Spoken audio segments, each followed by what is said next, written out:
আল্লাহ তাআলার কুদরতি পা জাহান্নামের ভেতরে ঢুকিয়ে দিবেন। জাহান্নামের সবচাইতে হালকা আযাব হলো ওই ব্যক্তির আযাব যার পায়ে দুটো জাহান্নামের আগুনের জুতা পুড়িয়ে দেয়া হবে। ওই আগুনের উত্তাপে তার মাথার মগজগুলো ভাতের মারের মতো টপ টপ টপ টপ করে বেয়ে বেয়ে পড়বে। এইটা যদি সবচেয়ে লাইট পানিশমেন্ট হয়, সবচেয়ে হালকা পাতলা সহনীয় আযাব যদি হয়, তাহলে ভয়ঙ্কর তোমার আযাবের কি অবস্থা হবে? জাহান্নামের অবস্থা এত ভয়ঙ্কর হবে, জাহান্নামের ভেতরে লক্ষ লক্ষ কোটি কোটি কাফির মুশরিককে দেওয়ার পরেও জাহান্নাম বলবে হালমিম মাজিদ, আরো আছে নাকি, আরো দাও, আমার ক্ষুধা নিবারণ হয় নাই।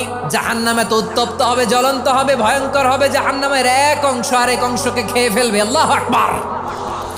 জাহান্নামের রক্ষী ফেরেশতারা কি করবে তারা নিজেরাও বুঝতে পারবে না। কোনো কিছুতেই যখন জাহান্নামকে শান্ত করা যায় না, আল্লাহ তাআলা তার কুদরতি পা জাহান্নামে ঢুকিয়ে দিবেন। দেওয়ার সাথে সাথে জাহান্নাম থেকে আওয়াজ আসবে, কাত বিইজ্জাতিকা ওয়া বিকারামিকা, আল্লাহ আপনার ইজ্জতের কসম, যথেষ্ট হয়েছে, আর লাগবে না। সুবহানাল্লাহ বলেন।